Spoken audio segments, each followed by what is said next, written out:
Alright, good evening everyone. Welcome to another Wednesday stream, and I guess this is going to be the character spotlight stream from now on. I didn't even know what the heck this Wednesday stream was going to be, but now we all know.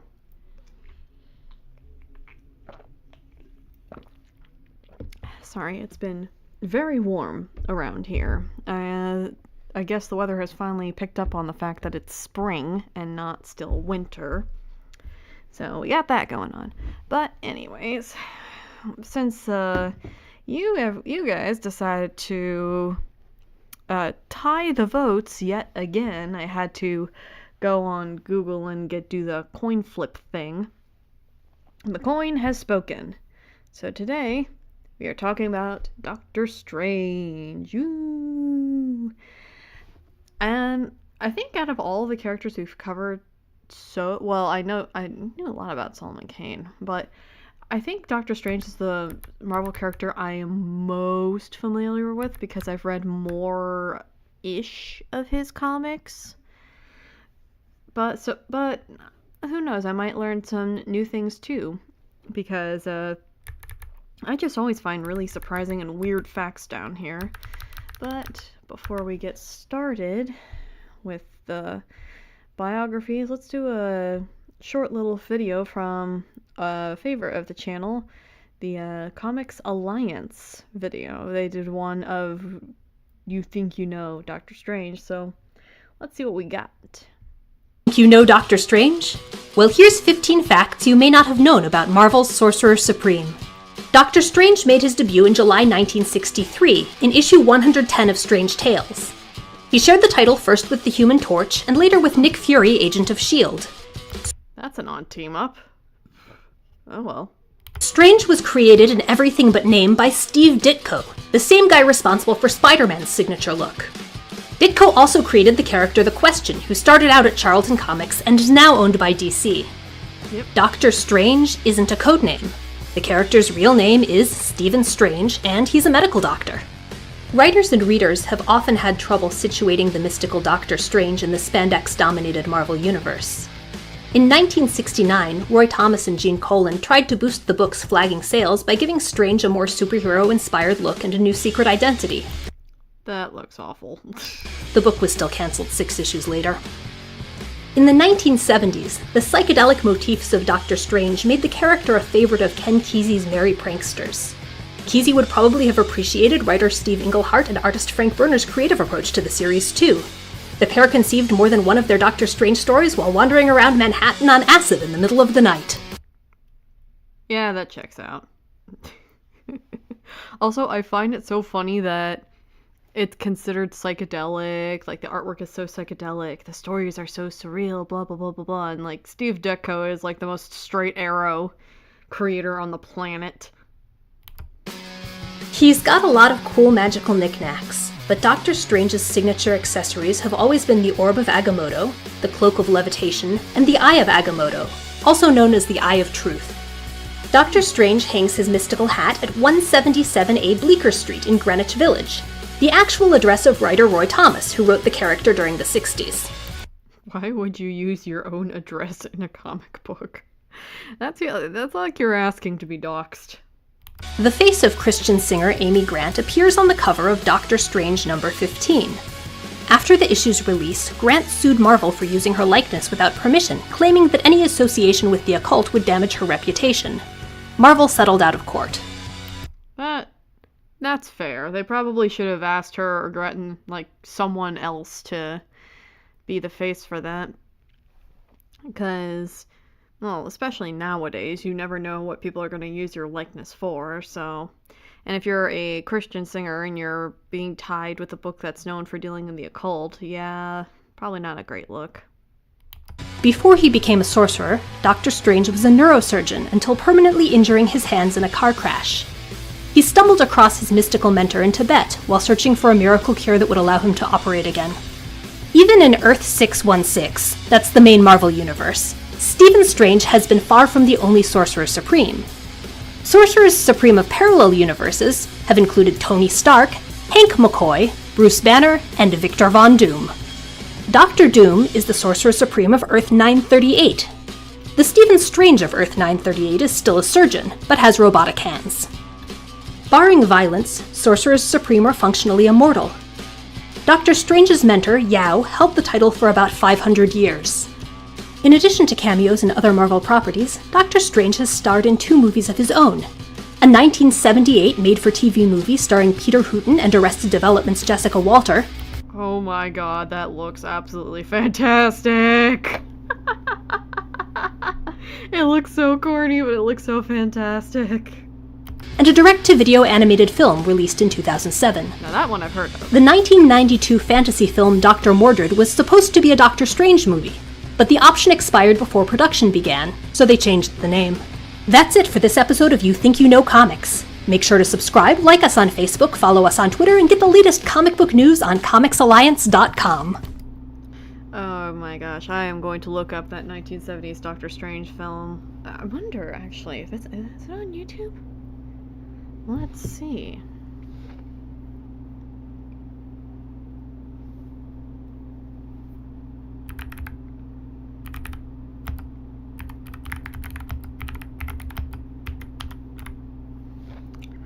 Oh my god.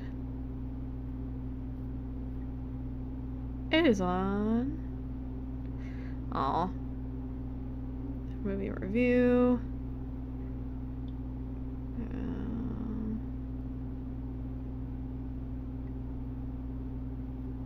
Aw. Aw. Oh. It's not on YouTube. Maybe if we have time, we'll watch the review for the movie. Because, oh my god, that is the 70s stash and that perm. Oh my god. If I didn't know any better, I would have thought this was like some sort of 1970s knockoff porno. Alright. Anyways. Let's start with Wikipedia. It's going to give us more of like the bits before we get to the actual Marvel bio. Alright. Stephen Strange, Drake here for Welsh pop singer. See Steve Strange. For American evangelical author, see Stephen Strong. For film character, see Stephen Strange, Marvel Cinematic Universe. What the fuck? There are so many different Stephen Stranges or whatever that they had to create multiple links that linked to each other. That is very funny, actually. Alright. Dr. Stephen Vincent Strange is a fictional character appearing in American comic books published by Marvel Comics. Created by Steve Ditko, the character first appeared in Strange Tales number 110, cover dated July 1963. Dr. Strange serves as the Sorcerer Supreme, the primary protector of Earth against magical and mystical threats. Strange was introduced during the Silver Age of comic books in an attempt to bring a different kind of character and themes of mysticism to Marvel Comics. The character starts as an intelligent and arrogant neurosurgeon who is injured in a car accident. Because his hands had suffered severe nerve damage from the accident, he was told that current medical therapy and rehabilitation would not be enough to enable him to practice again as a surgeon. Unable to accept this prognosis, he travels the world searching for alternative ways of healing, which leads him to the Ancient One, the Sorcerer Supreme. Strange becomes a student and learns to be a master of both the mystical and the martial arts. He acquires an assortment of mystical objects, including the powerful Eye of Agamotto and the Cloak of Levitation, and takes up residence in a mansion referred to as the Sanctum Sanctorum, located at 177A Bleecker Street, Greenwich Village, Manhattan, New York City. Okay, is it me, or did I not really know that Doctor Strange was trained in martial arts too? Maybe that's because I haven't read a lot.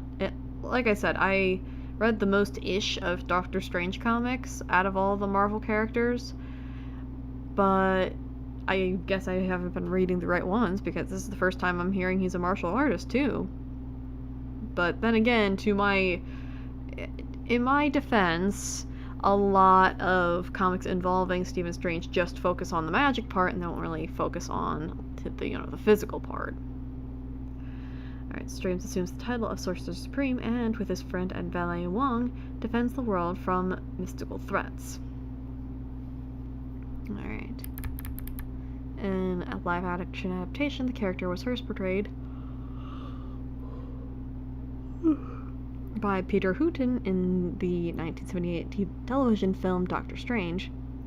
Since 2016, Benedict Cumberbatch has portrayed the role of Stephen Strange in the Marvel Cinematic Universe. Okay, this is going to be a hot take, but I'm not sure about Benedict Cumberbatch being Doctor Strange. I watched the film and I liked it fine enough, but I don't know. Maybe it's because Benedict Cumberbatch is probably always going to be Sherlock Holmes for me, so seeing him in any other role just feels weird. I don't know. Do you guys have those actors where when you see them in that one role and you just can't see them in anything else? For a lot of people, it's the guy who plays House. What the fuck?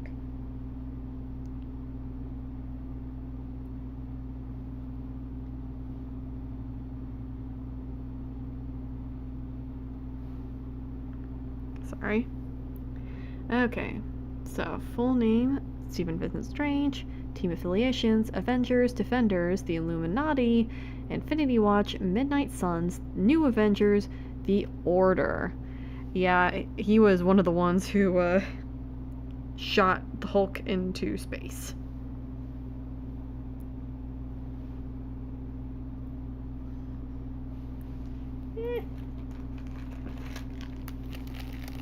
Sorry. Alright. So, partnerships. Clea, Wan, and the Ancient One. Notable aliases: Master of the Mystic Arts, Master of Black Magic, Sorcerer Supreme, Strange, Stephen Sanders, Captain Universe, Vincent Stevens, and the Void.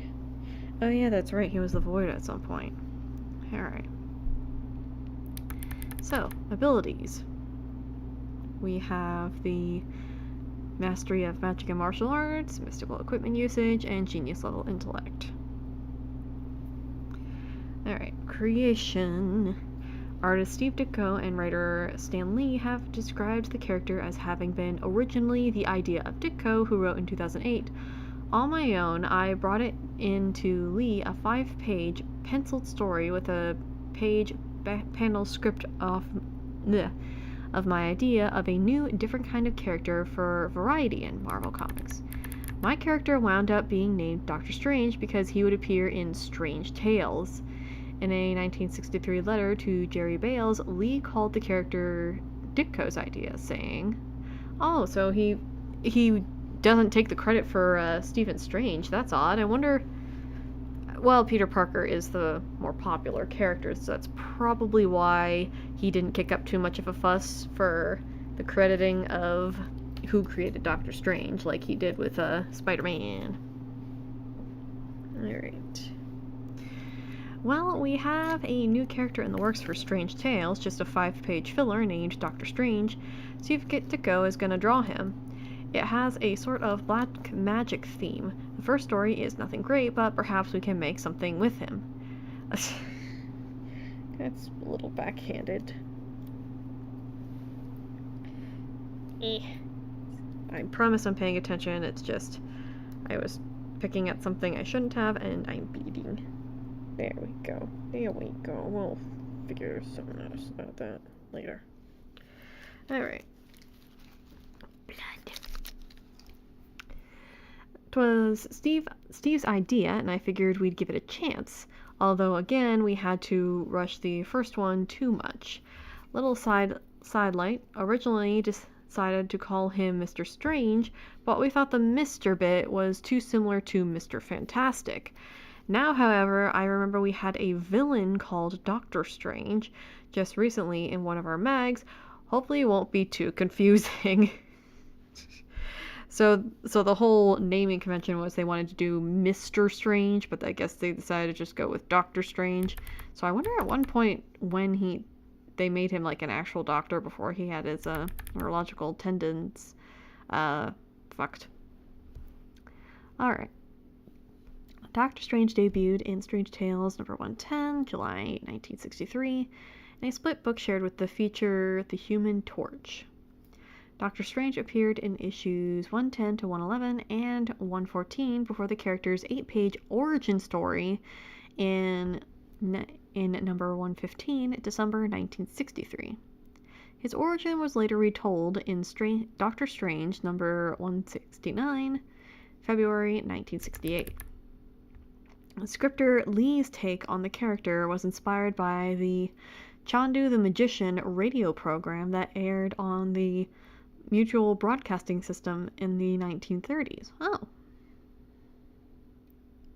That's interesting. He had Doctor Strange accompany spells with elaborate artifacts such as the Eye of Agamotto and the Wand of Watabum. All as well as mystical sounding vocabulary such as Hoary Host of Hoggoth. Although these often reference the names of established mythological beings, Lee has said he never had any idea what the incantations meant and used them simply because they sounded mystical and mysterious. Ditko showcased surrealist mystical landscape and increasingly vivid visuals that helped make the feature a favorite of college students at the time. Comics historian Mike Benton wrote, "The Doctor Strange stories of the 1960s constructed a cohesive cosmology that would have thrilled any self-respecting theospit. College students, minds freshly opened by psychedelic experiences and Eastern mysticism, read Ditko and Lee's Doctor Strange stories with the belief of a recent Hare Krishna convert.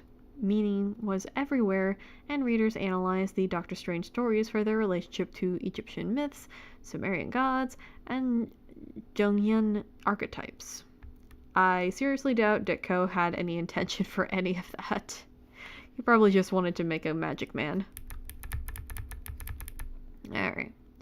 People who read Doctor Strange thought people at Marvel must be heads, i.e. drug users, recalled then associate editor and former Doctor Strange writer Ron Lloyd Thomas in 1971, because they had similar experiences high on mushrooms.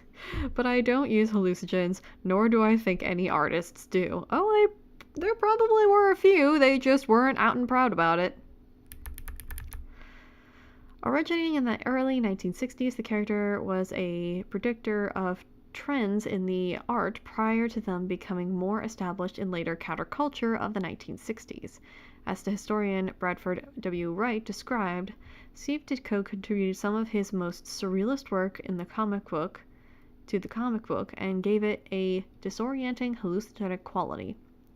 Doctor Strange's adventures take place in bizarre worlds and twisting dimensions that resemble Salvador Dali paintings, inspired by the Pulp Fiction magazines of Stan Lee's childhood as well as contemporary beat culture. Doctor Strange remarkably predicted the youth's counterculture's fascination with Eastern mysticism and psychedelia. Never among Marvel's more popular or accessible characters, Doctor Strange still found a niche among an audience seeking a challenge alternative to more conventional superhero fare. Again, I don't think anyone was predicting it, considering that the series didn't go on too long, and then they had to revive it. But yeah, I don't think anyone was predicting it. They just wanted to make a wizard character.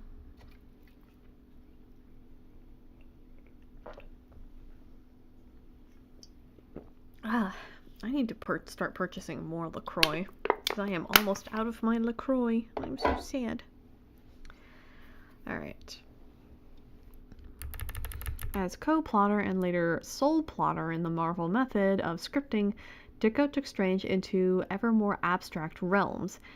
In a 17-issue story arc in Strange Tales number 130 to 146, March of 1965 to July of 1966, Ditko introduced the cosmic character Eternity, who personified the universe and was depicted as a silhouette filled with the cosmos. Golden Age of comic books artist-writer Bill Everett succeeded Ditko as an artist with issues number 147, 152, followed by Marie Severin through 1960 and Dan Adkins through number 168. The final issue before the Nick Fury feature moved to its own title and Strange Tales was renamed Doctor Strange, expanded... Oh. The final issue before the... Huh. Oh, they're just going through the artists. Expanded to 20 page per issue, the Doctor Strange solo series ran 15 issues, number 169 to 183, continuing the numbering of Strange Tales. Thomas wrote the run of new stories, joined after the first 3 issues by the art team penciler Gene Colan and inker Tom Palmer through the end.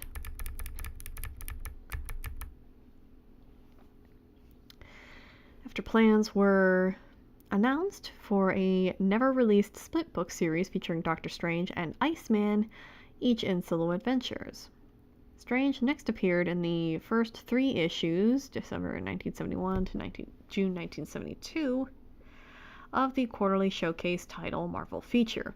He appeared in both the main story detailing the formation of the superhero team The Defenders and the related backup story. The character then starred in a revival solo series in Marvel Premiere, number 3 through 14. This arc marked the debut of another reoccurring foe, the entity Shuma-Gorath. I've heard of Shuma-Gorath.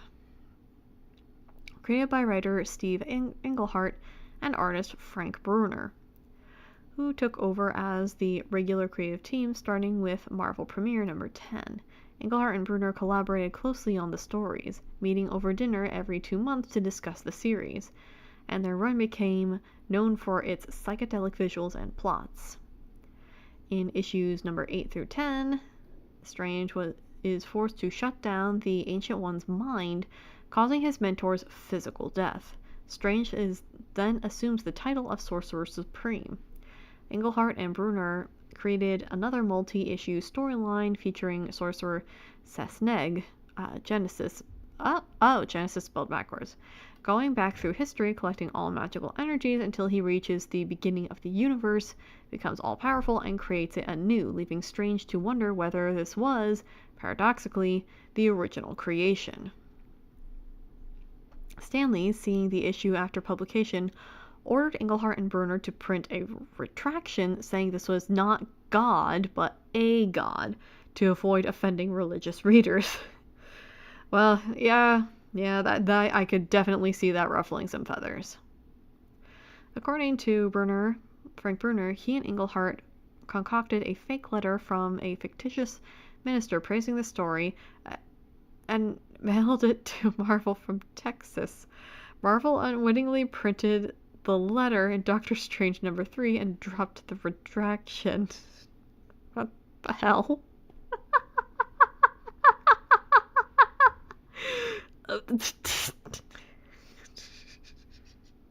I mean, that's one way to get your way.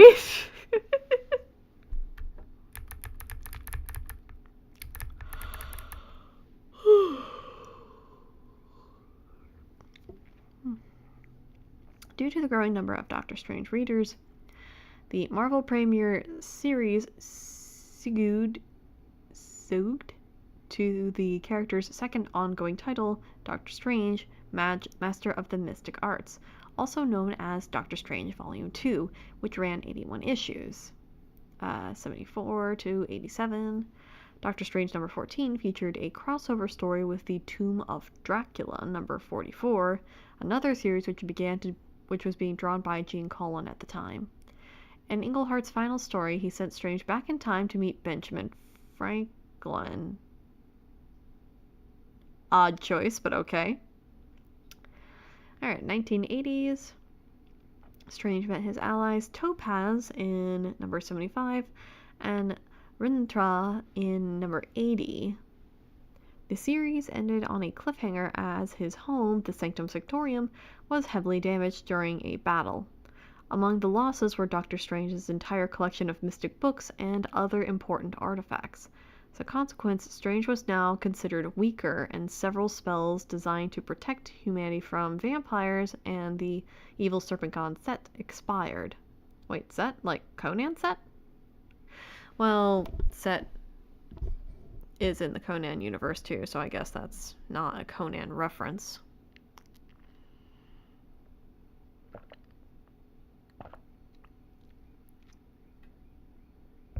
I need to stay hydrated, folks. What? Okay, making sure the headphones didn't accidentally disconnect.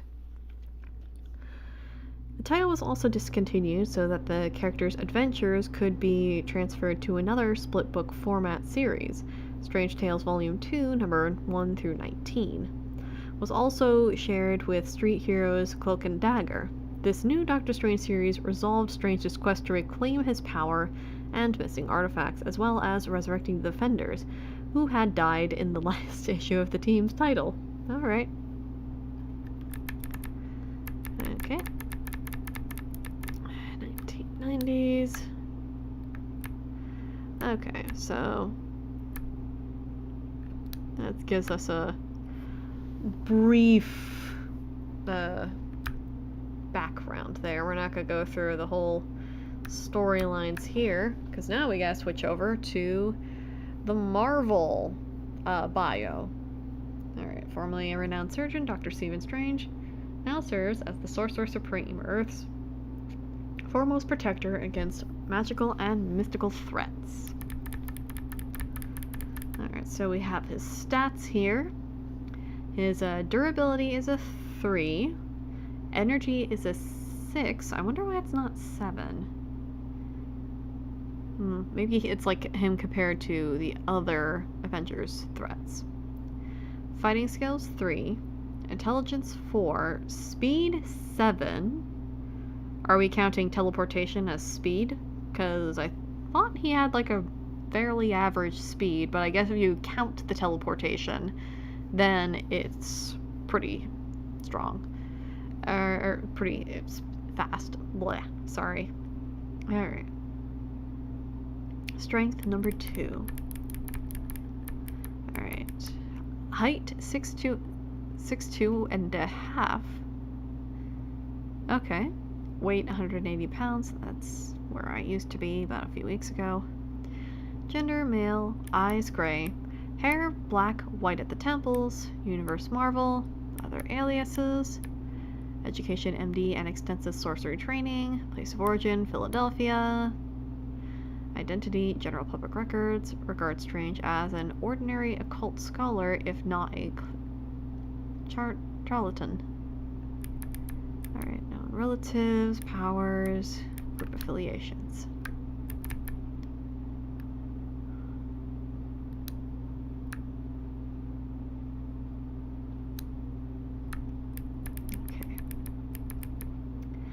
As Earth's Sorcerer Supreme, Doctor Strange wields arcane spells and mystical artifacts to defend the planet against malevolent threats. With these hands. Recognized the world over as one of the most brilliant neurosurgeons, Stephen Strange's arrogance and self-centered nature grew alongside his skill until his ego far outweighed his career, proceeding to close himself off from only the most wealthy and influential patients.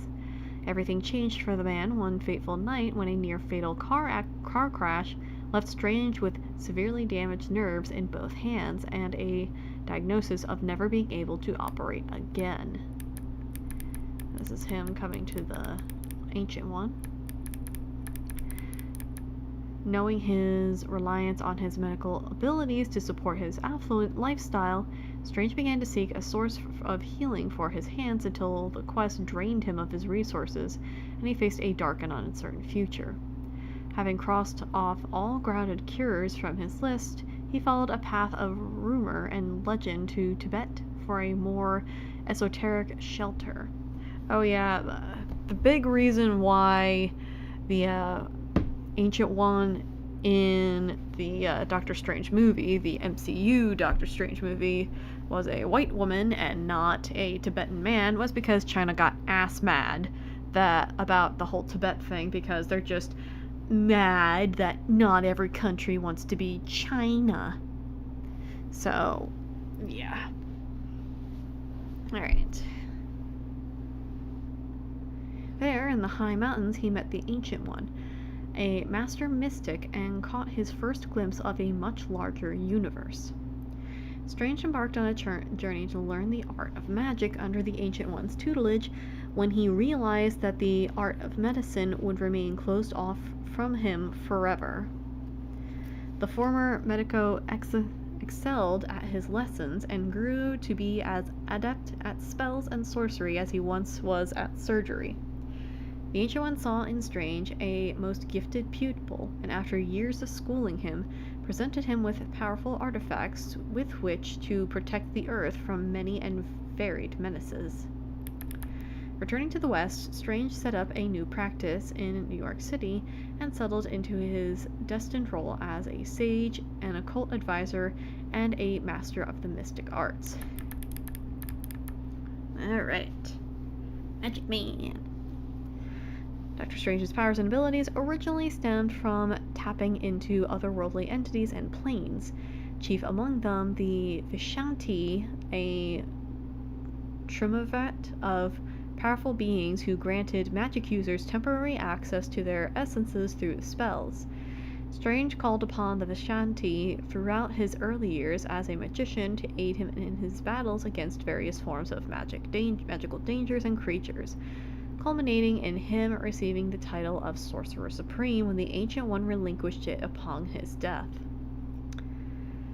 As his career advanced, Strange lost and regained both his title as Sorcerer Supreme and his connection to the Vishanti several times due to injuries or extreme challenges to his authority.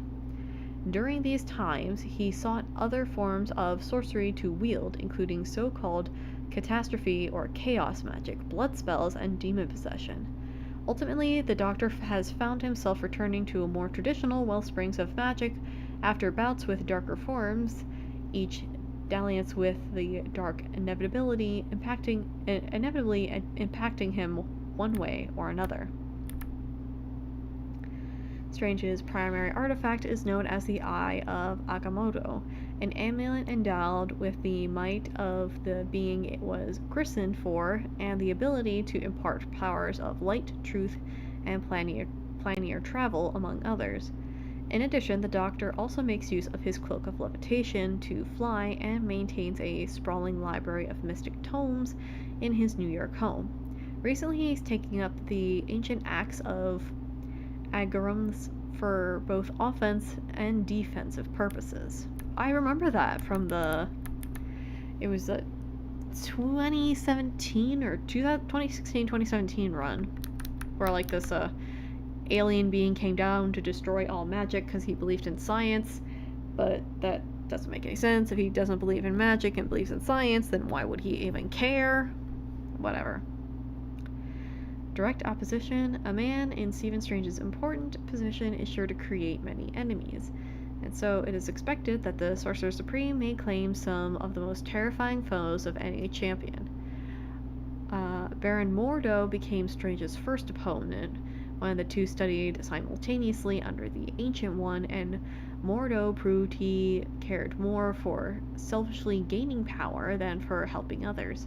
As Strange learned to let go of his ego, he saw the same darkness in his fellow student and warned his teacher of it. Mordo swore eternal enmity against Strange and went on to transform himself into the Doctor's longtime foe.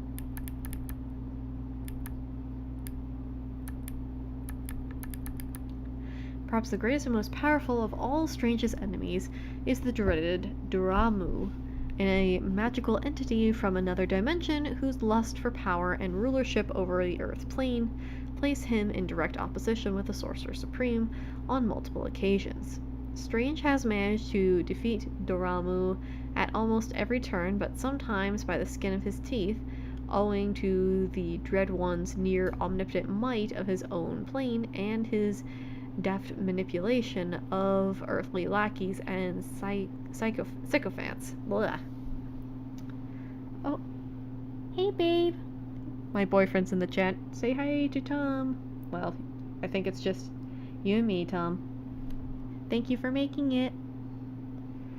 Alright. Doctor Strange's other enemies include the sorcerer Yandroth, the demons Nightmare and Shuma-Gorath, and Earth's despot Doctor Doom. Well, if I remember correctly, he and Doctor Doom have a cordial respect for each other. It's not enemies, but it's more like, hey, we're both magic users. I don't like you, but I at least respect your power. And Umar the Unrelenting, the sister of Duramu. Oh, great, siblings. Alright, allies and affiliates. Though a loner by choice, Strange has opened his heart and home to a precious few he can call friends. Chief among these individuals is Wong, a seemingly simple servant on the surface who is in fact a martial arts master and accomplished scholar. Wong tends to Strange's Sanctum Sanctorum, a stately mansion in New York's Greenwich Village, protecting it and its master from outsiders, while advancing his own skills. Oh, thank you, babe. Together, Doctor Strange and Wong have traveled the dark and light together as employer and employee, but also as brothers. During Strange's initial forays into the Dark Dimension and his earning of Duramu's wrath, he met a young woman named Clea, who would become not only his student and partner, but also his beloved. Eventually, Clea left Strange's side after many adventures to ascend to the rulership of the Dark Dimension. But the two have found each other again and again to renew their bond, even in the most strident situations. After a short period of non-activity as a sorcerer, Strange came in contact with two individuals who would shape an important corner of his life: Namor the Submariner and the Hulk.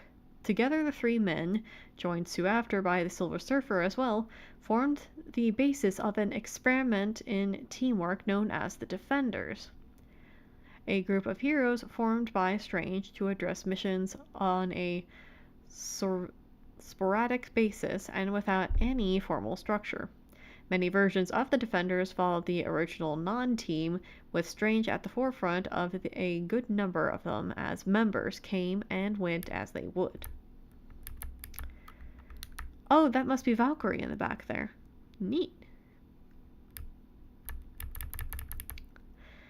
Strange also allied himself with a phalanx of supernatural companions called the Midnight Suns, as well as took part in a secretive conference in some of Earth's most intelligent and well-reasoned champions. These Illuminati came together only under the most extreme of circumstances until torn apart by internal strife and disagreements, and also the Hulk after he came back from the whole Planet Hulk storyline. Strange himself questioned his own participation in the group on several occasions, and though he called some of its members friends, never fully warmed to its intended purpose. Though he himself only briefly dallied with the idea of operating as a traditional superhero, Doctor Strange's ties with the ranks of costumed and codenamed champions around the globe have been fairly strong.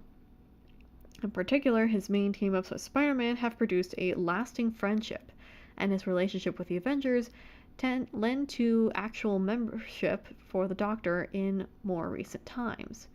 More often than not, though, Strange has mostly gone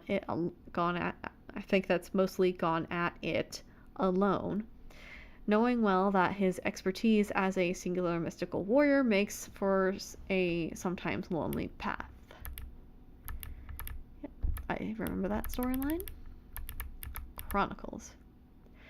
The Stephen Strange's list of accomplishments and adventures stands as a testament to his diligence as Earth's magical protector, some of them even crossing over to the realm of legend. When the infamous Dracula, Lord of the Vampires, became too powerful and cast his shadow over the planet, Strange assembled a spell dubbed the Montesi Formula and cast it to seemingly destroy every vampire on the earthly plane. Later, the Doctor heeded the call of the Vishanti to become a soldier in the War of the Seven Spheres, a conflict he fought for 5,000 years in another reality, yet which only transpired only several months on Earth. That's gotta be trippy as hell. During a reunion with the original Defenders, Strange and his allies unknowingly transformed themselves into a totalitarian regime called the Order. How do you accidentally transform yourself into a totalitarian regime? How do you even do that? Until the threat of a new ploy by Strange's old adversary, Yondrath, forced them to reclaim their proper attitudes and defeat the sorcerer. Following that adventure, the Doctor took possession of the powerful Soul Gem as a member of the Illuminati and joined forces with a small group of Earth's heroes to rid the world of the rampaging Hulk once and for all. Aww. When later the Illuminati assembled once again, Strange tested his abilities against a series of incursions by other universes until the Prime Universe dissolved after one such encounter and was remade by Doctor Doom as his battle world, complete with Strange as the Patchwork World's sheriff.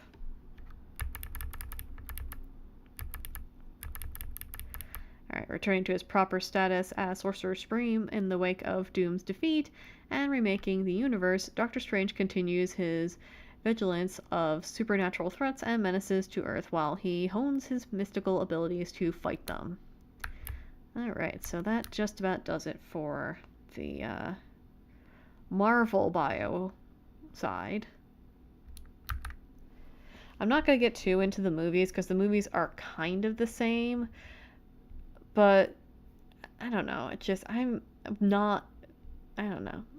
There are some similarities and differences, but it also clashes a lot with other events that happen in other MCU movies, and then it gets complicated because the MCU absolutely has to be an interconnected web where you have to watch literally everything to be able to understand anything, and I hate it.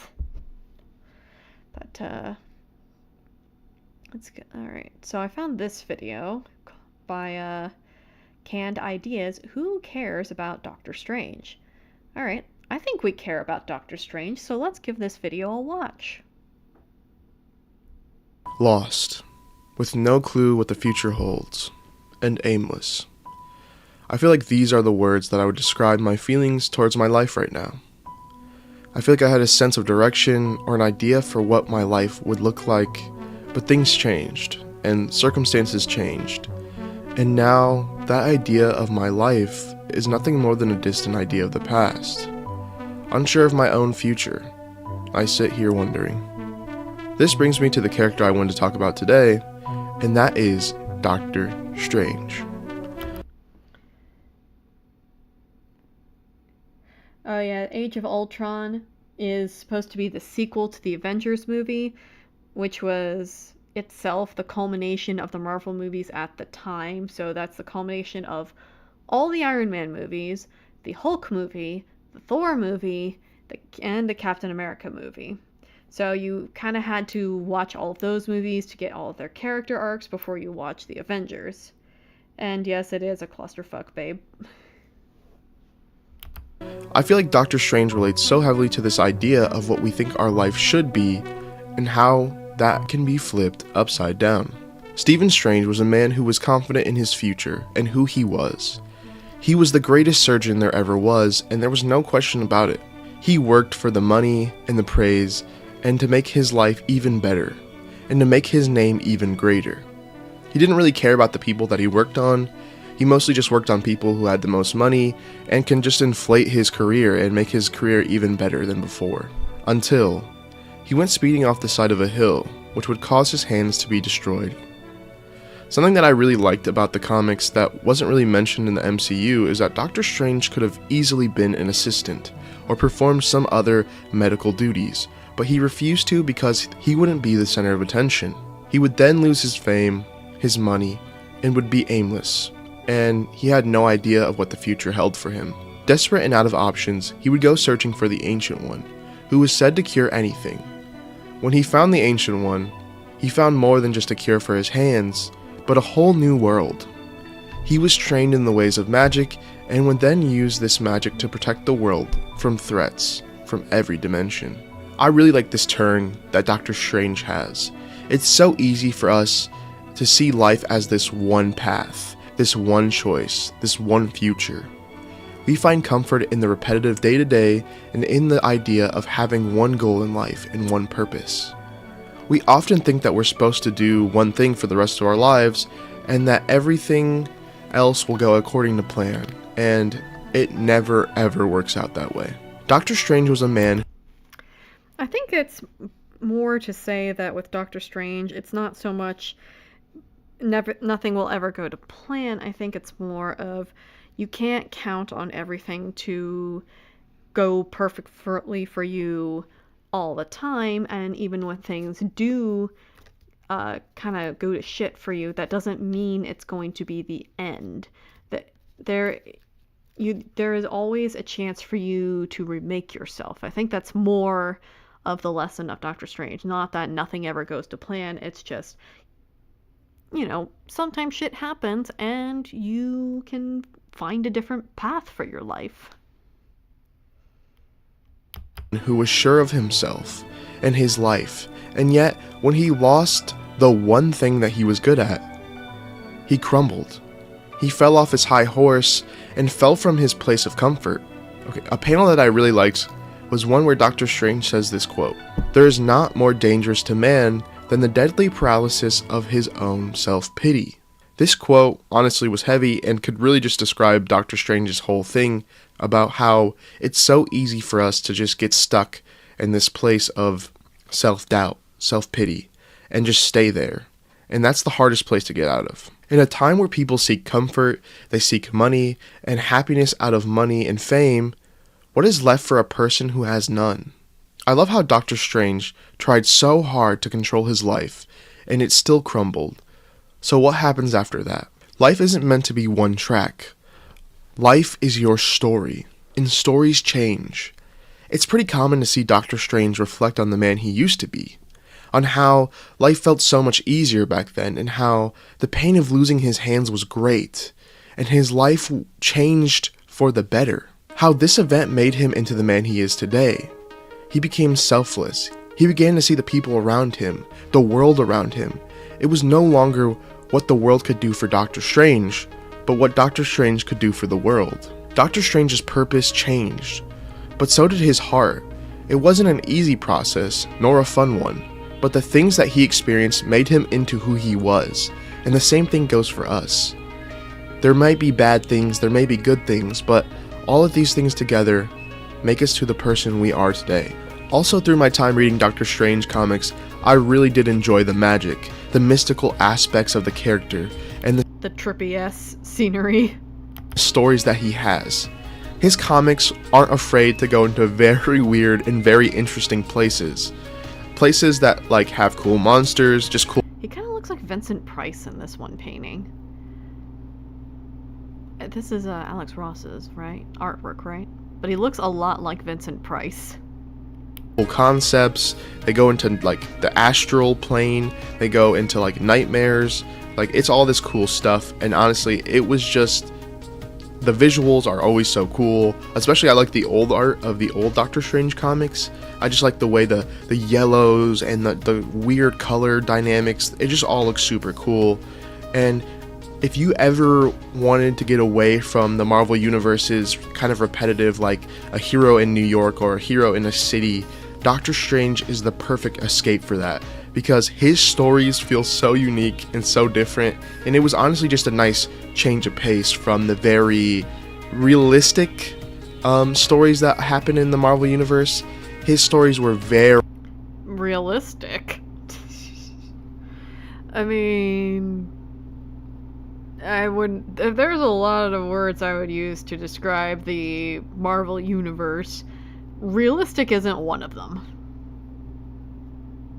Very, very fantasy-driven, very mystical, and every adventure felt so unique. Doctor Strange becomes one of the most selfless heroes in the Marvel Universe, constantly fighting for the world, constantly helping others, and saving lives.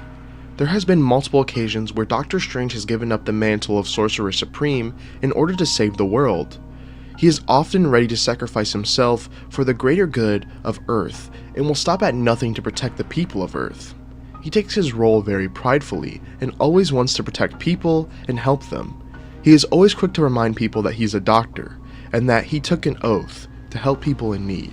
And when I mean he always wants to remind people he's a doctor, that happens all the time. And the reason he does that is to remind people that his main goal in being Doctor Strange is to help people. That's his whole point. That's the whole point of Sorcerer Supreme, is to protect Earth and protect over the people of it. So he's always very quick to help people out when they need it, or when they come to the Sanctum Sanctorum. I can never say that right. Sanctum Sanctorum. Okay, whatever, you get the idea. One of my favorite readings of Doctor Strange was Doctor Strange Oath. In the comic book, Wong has brain cancer and is going to die very soon. So Doctor Strange does all that he can in order to save Wong's life, including finding an elixir that can cure any disease. Soon, a big pharmaceutical company finds out about this elixir and sends someone to stop Strange from getting it. We find out that I think I remember reading the first issue of that. the doctor who did Stephen Strange's surgery on his hands blames himself for him never being able to do surgery again. And because Doctor Strange couldn't do surgery, so many people died because there wasn't a good enough surgeon to help these people.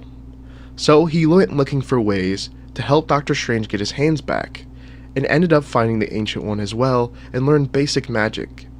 And once he returned to America, instead of helping Doctor Strange with his hands, he believed that he could save people's lives with magic and take all the credit for himself, and try to use magic to save people's lives, but magic could not heal them, and he ended up killing people.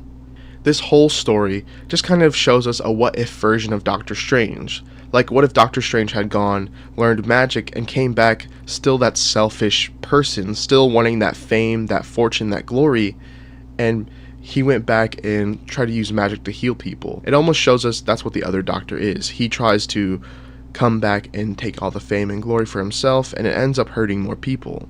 It's just a nice comparison to show us how much Doctor Strange has changed and how much his change has affected the people around him.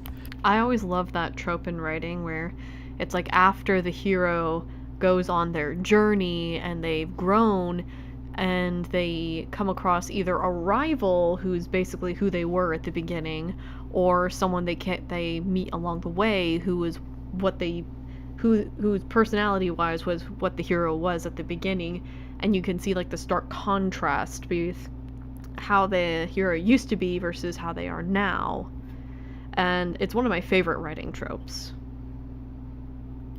I highly recommend this. I gave a really quick rundown of what this story is, but if you want to learn the fundamentals of Doctor Strange and what he went through and how much his new path has changed his life and the world for the better, then I highly recommend you read this. Like I said, it was Doctor Strange Oath. It was a good read. The idea that we have control over our future and our destinies, and that we can control every little thing in our lives, I honestly think it's a lie. Too often when we try to control our lives or we try to set up this plan, most of the time it ends up crumbling or not looking like what we thought, and we end up feeling defeated. But the important thing is that these defeats don't define us. It's what we do after these defeats, it's what we do after we fall, that truly shows what kind of person we are. Doctor Strange didn't allow his past, his failures, his old life define who he was today. If anything, he uses that to fuel himself, to remind himself on how far he's been able to come, how far he's grown. He's always willing to bring it up, his past, in order to give advice to other people, so that way they don't fail where he did. I also just really love how sarcastic and very snarky Doctor Strange can be. He's always really confident in his abilities that he's gained.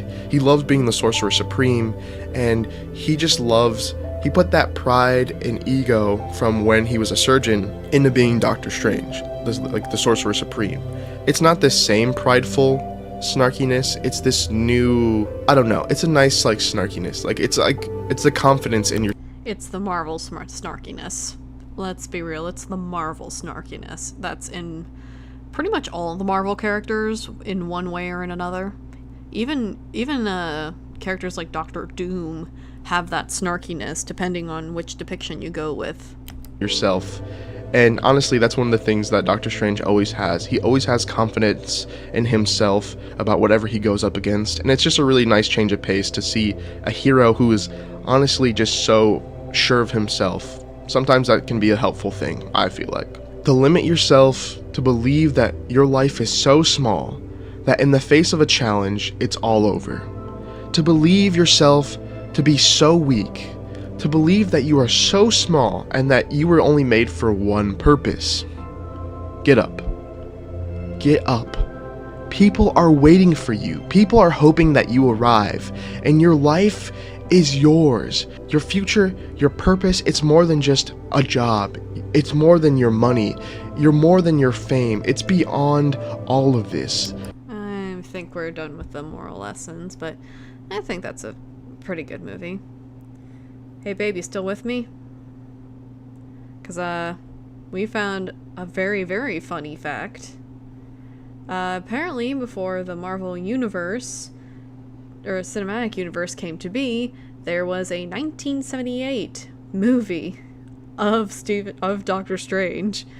And let's, watch a review of it before you pass out and fall asleep. With Doctor Strange in the Multiverse of Madness debuting this week, I wanted to do a deep dive into the other Doctor Strange movies that have come out. And I'm not talking about the one from 2016.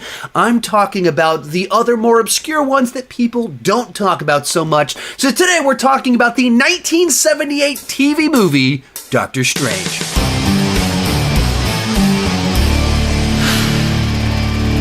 Hi, my name is Sean, and I love to talk about movies and TV way too much. With that in mind, go ahead and join me down below in the comment section. Have you even heard of the 1978 Doctor Strange TV movie? Is this the first Well, I heard about it about 30 minutes ago.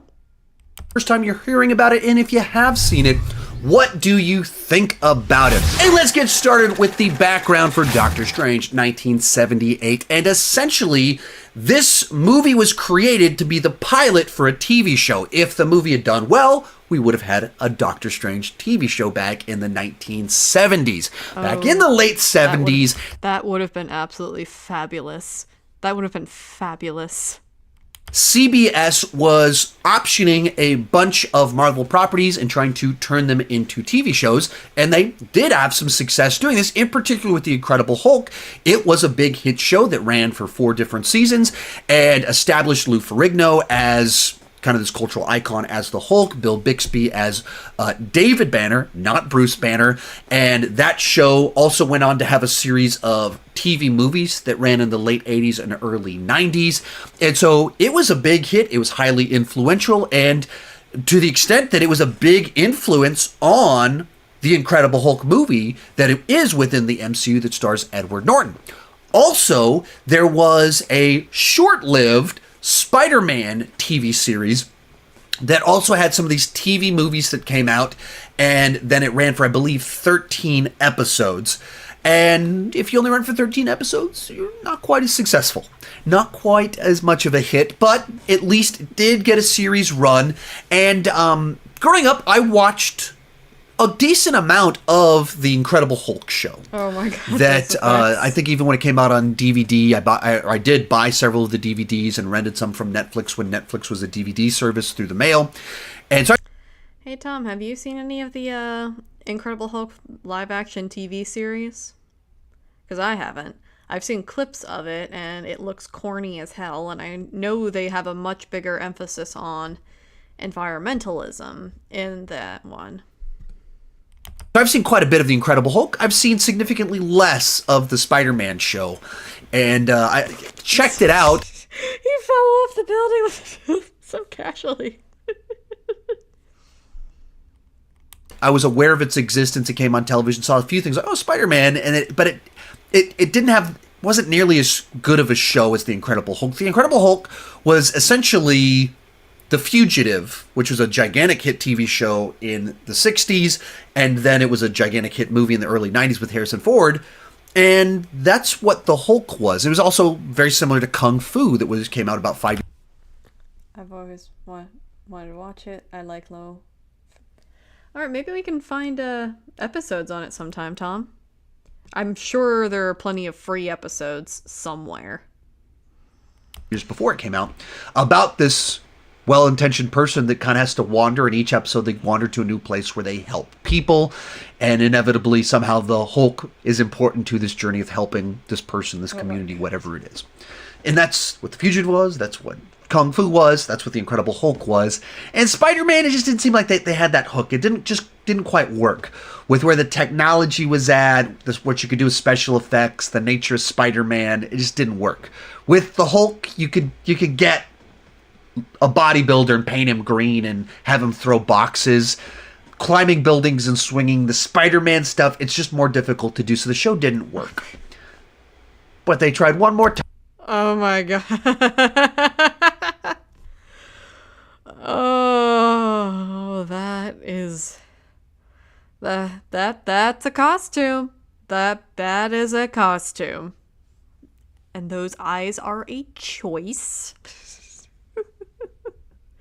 Yeah, they did not have the technology to adapt Spider-Man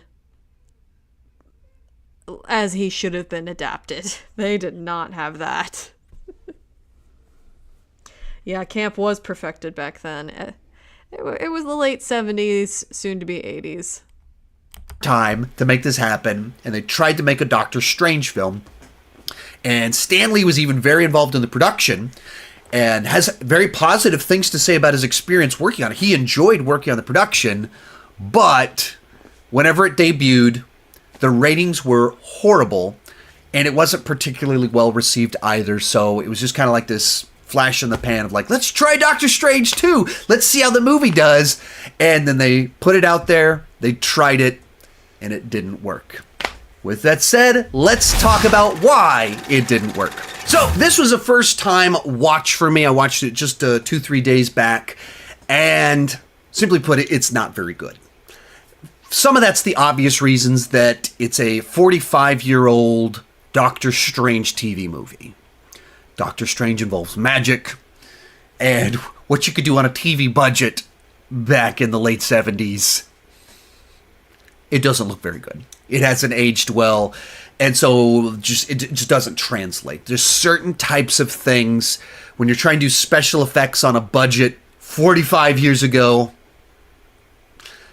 it looks bad, it looks cheesy, it doesn't work all that well. But that's the super. I bet it looks fantastic when you're high on acid, which is what college students back in the 60s and 70s were doing anyways while reading the comic books. So, I don't know, maybe the kids high on acid really liked the movie. Superficial reason it doesn't work. At its core, the story isn't very engaging.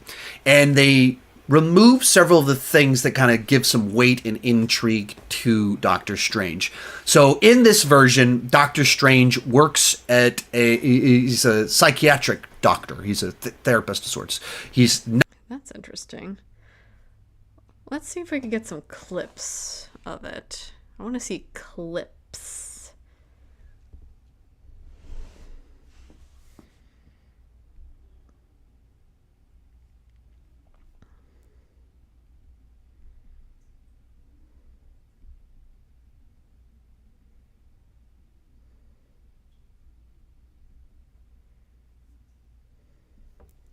Ooh, the multiverse of moustache. In the late 70s, Marvel Comics made a push into movies and television with one major success and a number of near misses. Oh like my William god, that's right! They did one with Captain America! And they put him on this silly little scooter. Oh, they should have padded his suit, because he looks like a string bean pretending to be Captain America. Stepchildren. One of those near misses was a groovy take on a magical Marvel character, Doctor Strange. Oh my god, that is a porn stash. That is a porn stash if I've ever seen one.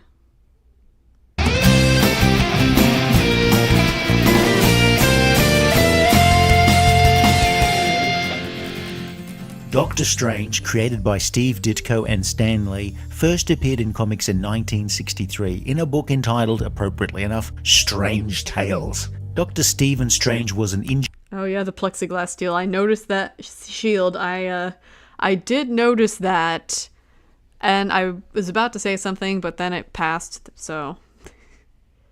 injured surgeon who searched for the Ancient One in order to learn about magic. In the Marvel Cinematic Universe, he's played by Benedict Cumberbatch. But before his self-titled debut film in 2016, there had been an earlier attempt to bring the character to life, but one that failed to cast a spell over television audiences. I think it's fine for doctors and nurses to fall in love. Falling in love wasn't the question, it was making love.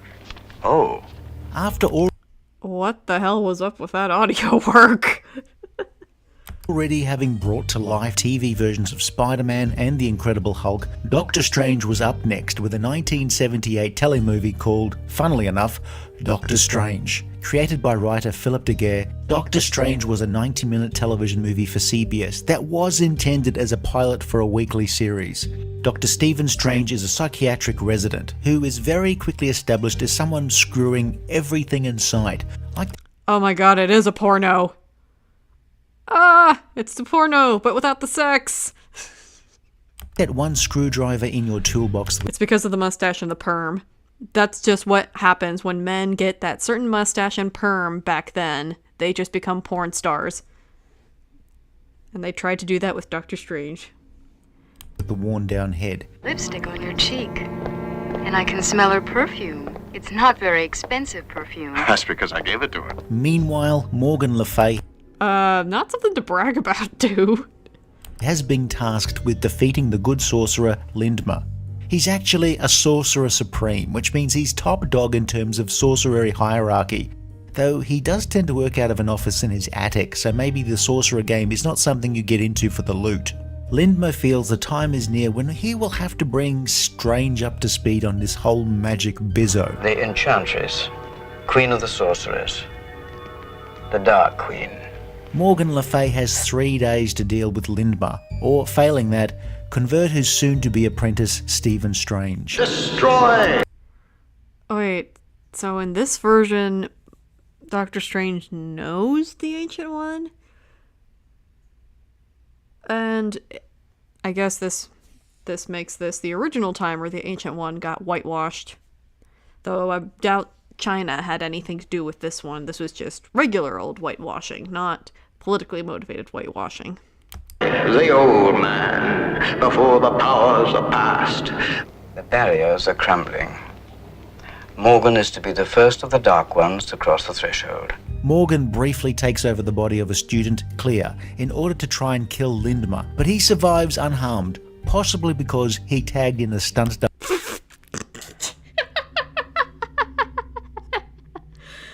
Oh my god, this movie looks like it will be fabulous. At the last minute. Clea's lost her memory, ending up in hospital under the care of Dr. Stephen Strange, who's unpopular with his co-workers after 15 nurses mysteriously gave birth to babies with mustaches in the same month.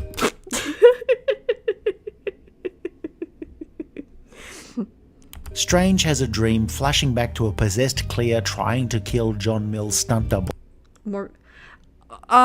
Kind of, sort of, Tom. Morgan Le Fay, she's in both the DC Universe and the Marvel Universe. And yes, it is the Morgan Le Fay from the Arthur myth legend.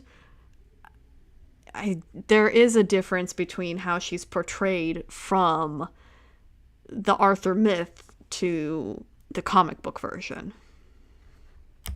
When the man himself turns up and uses his powers to see Doctor Strange. Visiting hours are from 3 till 6.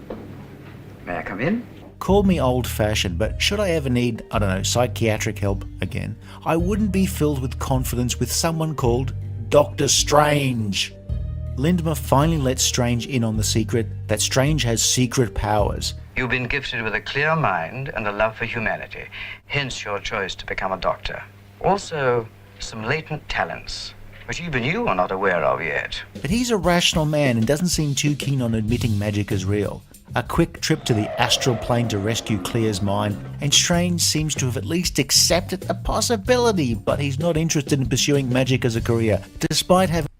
That segment must have looked awesome on acid. In the correct facial hair. I don't want anything more to do with it. Morgan Le Fay zones in on Stephen Strange, not as a rival, but as a potential date. Who are you? Morgan, you can call me. The word is never used, but there's a lot of sex alluded to in Doctor Strange. Strange and nurses, Strange and Clear, and almost a first date for Strange and Morgan. Doctor Strange as the name may suit the character's premise, but Doctor Up... Maybe this was initially a porno, but midway through making the porno, some higher-ups found, like, the taping of it, and in a panic, like, no, this is not a porno. This is actually, hey, remember when Stan Lee said he wanted to make that Doctor Strange movie? Yeah, we're filming for a Doctor Strange movie. And then they all scrambled to put together this TV movie. That would explain why Doctor Strange voice, like, audio work sounds really weird. And why his origin is completely different from the comic book version, and why there's a whole bunch of sex. Bright Rampenstag works too. Once the magic is let loose, the story does get a little difficult to pass, like trying to catch a raindrop in a hailstorm. Oh my After God, two those very effects. talky first acts, the budget's obviously been saved up for the final act. Stephen, with less training than a Walmart door greeter, is now able to shoot and deflect magic beams. I mean, technically, I'm able to shoot and deflect magic beams. Okay, it's not actually laser beams, more realistically, Nerf frisbees, but you know, in the right light. Thrice you had the opportunity to slay him, and thrice you stayed your hand. Why? What the hell is that supposed to be? Is that Dormammu? I am still a woman.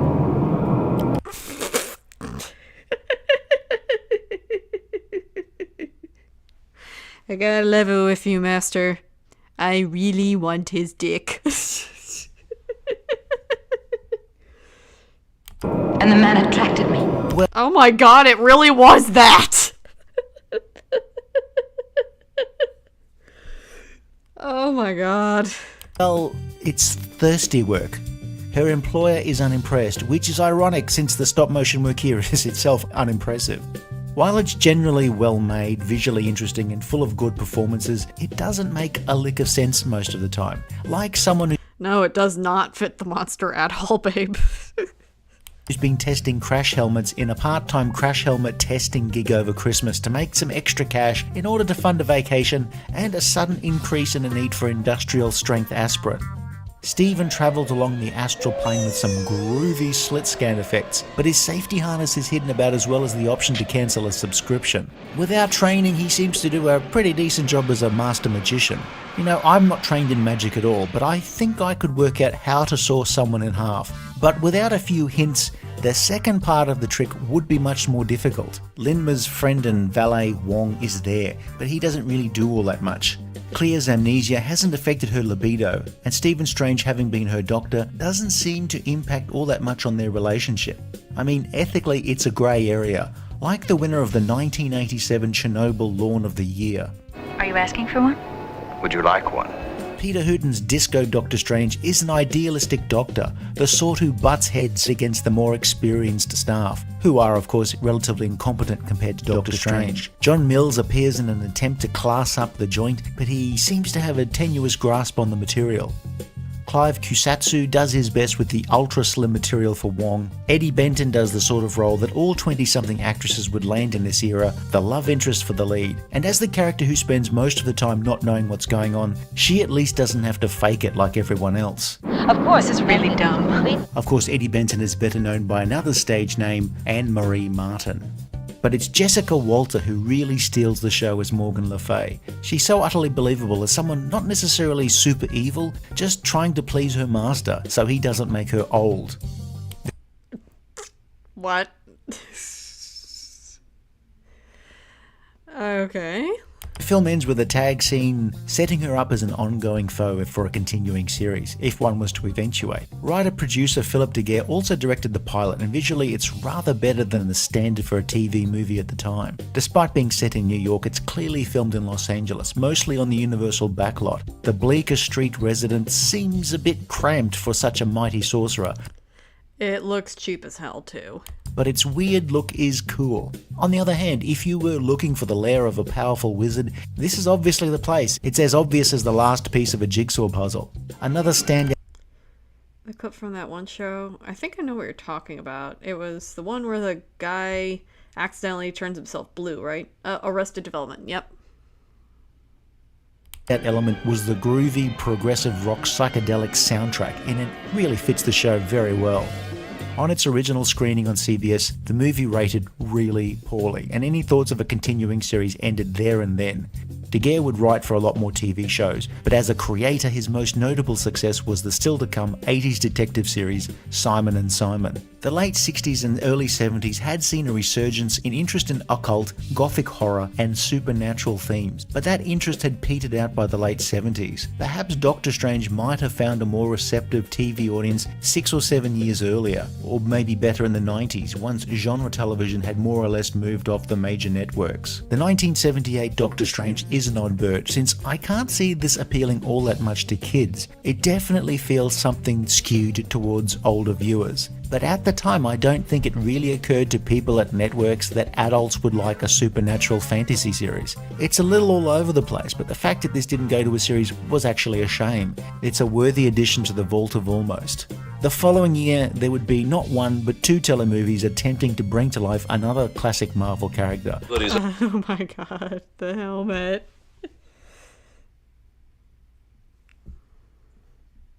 The following year, there would be not one, but 2 telemovies attempting to bring to life another... Oh my god, that looks so bad. Oh my god. They really couldn't find something a little bit smaller so he didn't look like he had a bobblehead. Classic Marvel character. But he's actually a Dutch physician named Van Houten. But they didn't have the same verve as this one-and-done version of Doctor Strange. If you enjoyed this video, please like and subscribe, leave a comment below, or check out some of our other videos. Yeah, that looks like a very fun drunk movie. I know it's a motorcycle helmet, Tom, but I feel like they could have, I don't know, gotten like an army helmet or something a little bit smaller. I don't know. Alright, so... got some laughs there. So, what are some good Doctor Strange reads we can find? And we're back with Mad Dog Comics, and he's going to give us some recommendations on what to read. Sorcerer Supreme to enjoy this video because these are the best Doctor Strange comics for beginners. Woof woof! Hey guys, it's me Marcus, aka the Mad Dog, and we're back with another video. Kicking off this list, and I'm already going to shoot myself in the foot because I'm giving you my highest recommendation, because we're going to be starting with Doctor Strange The Oath. And nope, don't expect me to do that effect for all of them, but this was one of the first solo Doctor Strange books that I remember reading. And that's not just me looking at this with nostalgia glasses, because this is a fantastic yet short story. He's trying to solve his own attempted murder, which I just think is the perfect setup for anything to do with Stephen Strange. It's got all that hubris and egotistical elements that you'd expect. You probably already know his origin story, so this is going to be one of those books that just throws you into the middle, but you don't really need to know a lot about what happened before. But this will allow you to see what Doctor Strange is like on Earth, and also what he's like in the mystical realms, all whilst telling you this really fun detective story. He's got a good amount of twists and turns as well, and I think the art's got this really classical feel to it. It sometimes reminds me of Tim Sale, and it's also written by Brian K. Vaughan, who you might know from doing Y the Last Man, Paper Girls, Saga, but maybe you do just want something quick, easy, fun, and entertaining, and this would probably be the one that I'd recommend most. Unfortunately, this is a little bit difficult to get your hands on, so you might have to do some digging, but I do also Piracy.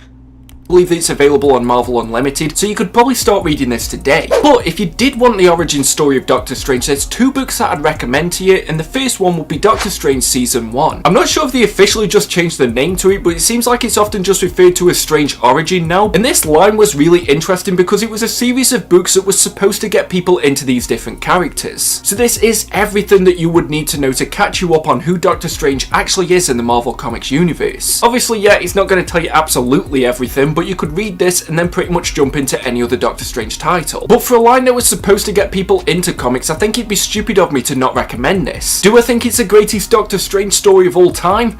No. And sure, maybe you want an origin story that goes even further back than that and you want to know about him just being Mr. Strange, and unfortunately this probably won't take you that far. But this will pretty much lead you up until the moment when Doctor Strange announces himself in the Marvel comic universe. Next up, in one of the more popular recent Doctor Strange runs, but I'm gonna go with Jason Aaron. And if you loved his run on Thor, then you're definitely gonna enjoy this because admittedly there's quite a lot of similarities. I mean primarily in the structure, because there is a villain in this story who blames Doctor Strange for everything because of the fact that he uses magic, and the enemy's a guy that just believes in science.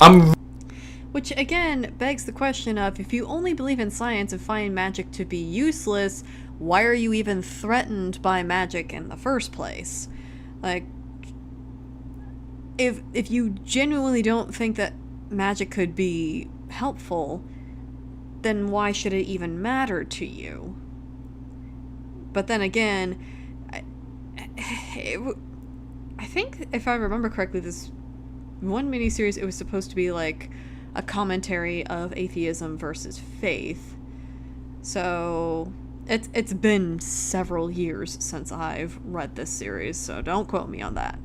Really dumbing down that plot because of the fact that I'm kind of really dumb, so that's just the way my brain works. But I still really like this series, and it was the first Doctor Strange title that I was picking up in single issues. It's decent in length, and it's a fairly recent run that's quite dark, and it might be a bit grittier than you're expecting. And what I feel that Jason Aaron did well is that he looked at what it meant to be the Sorcerer Supreme, and how that battle between magic and science really has Doctor Strange in the middle of it. And this run highlighted what a burden that would be, and why it's important that we have somebody in this comic universe like Steven who's able to handle that. This does also connect quite well to the wider Marvel universe because it's part of that Marvel Now era that I know a lot of people tend to overlook, but I really enjoyed for the most part. And if you do know a little bit about this character, maybe what you learned from the movies, then I do think that this would be a pretty safe jumping on point. And I am also recommending this because it was recently printed in Omnibus, and you can pick it up from the channel sponsor, Organic Price Books. They've got great packaging, fast shipping, and amazing customer services, and if you use code WOOFWOOF, you'll get $2 off your order. And if you're ordering 3 or more books and you want them to be delivered together, make sure you use code WOOFWOOF, ship it together for 5% off your entire order. Don't worry, you can just copy and paste them from the description down below, and you can use these codes as many times as you like. And proving what I just said that I am quite dumb, I forgot that I mentioned that there was 2 origin stories that I'd recommend, and the second is just called Strange. It was printed in 2004, and it was written by J. Michael Straczynski, and it is just a 6-issue miniseries. And I say just, but at the same time it is really great at catching you up on what you know about this character. Straczynski. I think he also worked on Thor too, so 2 different Thor guys worked on Doctor Strange as well. Neat. It was also set as part of the Marvel Knights imprint, so it's coming out at a similar time as stuff like Punisher and Daredevil, and it is set within that same tone because it is quite grounded and realistic, even though it is a guy that is literally creating magic. But you get to see him travelling to the mountains, learning everything that he can about sorcery, and also getting his first taste of that experience of battling within these realms. I feel like this is a very earnest and honest take on the character that a lot of people often overlook. And yes, sure, it is pretty much just an origin story, and it doesn't really show you a lot about Doctor Strange, you know, when he's got the cape and the yellow gloves, which I really hope he gets in the second movie. Like, you had them at the end of Thor, just give him the gloves back. But yes, again, he's never getting the gloves back. The gloves have been eaten by the MCU gods. Stephen Strange will never get the gloves back. this is a little bit difficult to find. I read it a good couple of years ago, but it has stuck in my mind, and I do think it would be great for new readers. When I do my where to start list, I always try to recommend as many different jumping on points as possible, because I don't think that there's a one size fits all kind of rule. And you might want to experience Doctor Strange as part of a team book, while there are a fair few amount of Avengers titles that you can jump into. So I know he's appeared in a handful of the Jason Aaron issues. I remember seeing him throughout the Hickman run, and half of the fun of Doctor Strange is seeing how his arrogant personality contrasts against other people. She-Hulk. A recent example that I really like, and it was only for a few issues and I wish it would have lasted a bit longer. We did briefly take over the Savage Avengers, which is a title that I absolutely love, and I'm really glad that it's getting an omnibus. Oh yeah, babe, there was Savage Avengers has a Conan in it. So yes, Conan was kind of part of the Avengers, sort of, not really. And so yes, that is Stephen Strange teaming up with Conan the Barbarian and Elektra. Later this year, but that was great because he brought his own dynamic to this barbaric team. But you're probably thinking, how can I recommend Doctor Strange in any kind of group setting without mentioning the Defenders? This team is pretty much the main reason why Doctor Strange never really appeared in the Avengers. He was already too busy with these guys, and I think it's just such a dynamic and fun team that it's worth exploring because I do feel that they're often overlooked. But Strange has been a staple of the Defenders from the very beginning, but the reason why I think this works so well is because it's such a smaller group. You have just got characters like the Hulk and Namor, the Silver Surfer, and of course Doctor Strange working together, but they're often not really expanding that much. Yeah, sure, other people. I remember this miniseries too, and I remember not being too wowed by it. Pretty sure Conan fans weren't too happy about that. I think The Amazing Lolly put it best, where it might be fun every once in a while to see, like, Conan beating up Spider-Man for whatever reason, but most people agree that Conan should stay in the Hyborian Age, fighting off other barbarians or soldiers or weird Lovecraftian monsters that just plop right onto his front porch. But I'm especially nowadays, I don't think I would want to see Conan appear in another Marvel team book, though I have heard that the Conan books from the 70s were really good, and that's also when Red Sonja was introduced, so yeah. And that was when Barry Windsor Smith was illustrating them too. People have joined throughout the years, but the main two ones that I'm going to recommend is firstly the one that was recently done by Al Ewing and the one from 2005 by J.M. DeMatteis. And because the team's smaller, you can learn about Doctor Strange a lot quicker than if you were just reading an Avengers book. You also get to see how his magic works alongside characters that have never really been exposed to that, and like I said, he's got the Silver Surfer in it, so what's not to love? And you can pick up some of the classic first titles, which I've read a few issues of in preparation for this video, and they're definitely classic, and by that I mean I legally have to say that it's incredible and the only true starting point, and everything else shouldn't be suggested, or else I'm gonna get a bunch of 50-year-old grown-ass men complaining in my comment section. Times have changed, but in saying that, I don't immediately— No, do not get that attitude. Let's be real here, it's not millennials and zoomers who are super into comics anymore. I am an exception, but most of the big comic book fans are 35 plus. They're either like very late, they're early millennials, like born in the, or either late 80s, early 90s, and before then. Write off anything that's Silver or Bronze Age, and there's a guy from my gym who watches my channel, so you know, shout out to Aaron, and when I told him that I'm doing a Where to Start Doctor Strange, he says that I had to include this in my video, else he's gonna punch me really hard in the stomach, and you know, I don't want him to break his hand or anything, so of course I'm gonna have to suggest Doctor Strange by Roger Stern. And I do see the charm in this, and I think it was where they were really starting to fully develop who Doctor Strange is as a character, and I just think there's a lot of creativity. Whoa, look at that art. It's actually like really fluid and cosmic and cool. I really like that art. That goes into these issues, and Roger Stern really seems to be the first person who decided to take Doctor Strange and make— yeah, like look at that. Zipping around like that. Whee! Stephen just as important to that role. So you do get to learn more about his personal life and his inner anguish and how being in control of all this magic can affect him quite a bit. I reckon I'd have a great time though if it's me. But it very well might be the case that you like a lot of older titles, and that's fine, and I do think that this would be one of the best jumping on points for you. If you printed some of this run in Epic Collection, so I know it is possible to get access to it, and it isn't like a modern title where you need to get all the issues to understand what's going on. You can just jump in and out for a few issues, and that might— I like the color palette of the older comics too. Like, I appreciate some of the coloring for the newer books, but the newer books, they seem to be more on just trying to keep everything. I don't really know how to describe it, but the older books, they're just like, hey, whatever looks cool, we're just gonna do it.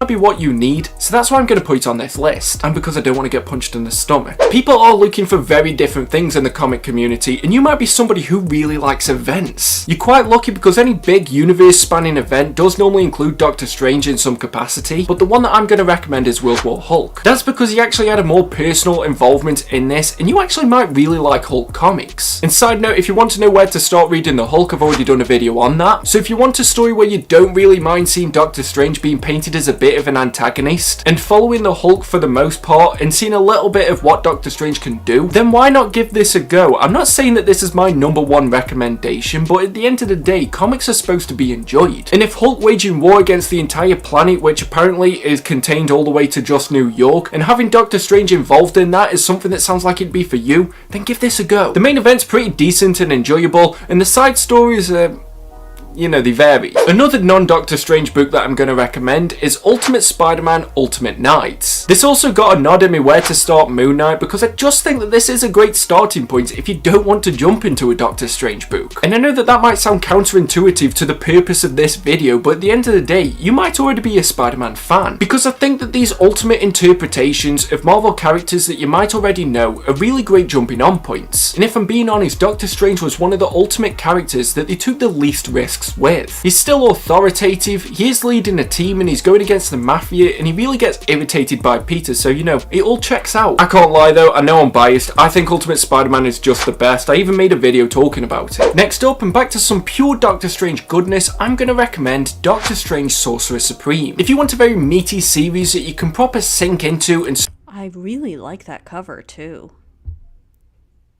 Just the angles of how the body moved, like Doctor Strange's body's movement and the guy towering over him. I do like the anatomy going on there, though. He better mention Doctor Strange and Doctor Doom Triumph and Torment. He better mention that at some point, and if he doesn't, I will. Start to read and you love a 90s style and you're a fan of just loads of words, then this will definitely be for you. And I'm not saying use a lot of words as if it's a massive negative, I'm saying that as if you really like the literary aspect of it. But at the same time, it does have that 90s sensibility to it, that it's not something that you do need to read beginning to end, but it does still have it. Oh my god, I just noticed, because it's the 90s, of course we gotta add some unnecessary accessories with these calf spike collar things. What the hell are these supposed to do? Its own story arcs that are going on throughout this, and from the ones that I've read of this, I do think it's really enjoyable. And even though the 90s as a whole gets a massively bad rap, which I don't entirely agree with, even though I wasn't really reading comics back then, mostly because I was too busy being born, I do still think there are some great I was too busy being born. Yeah, me too. Series, and this Doctor Strange one is one that a lot of fans point to say that this is the reason why we know who this character is today. I don't know if I've got enough knowledge to really agree with that entirely, but from what I've read of this, even though it has got a bit of a varying art style, I do think it'd be worth picking up if you just want years and years of Doctor Strange content. And over the course of this run, Strange, as you can probably imagine, he goes through a lot. He even ends up meeting up and having a fight with Morbius, and I am very, very good at keeping up with time. It's Morbin time.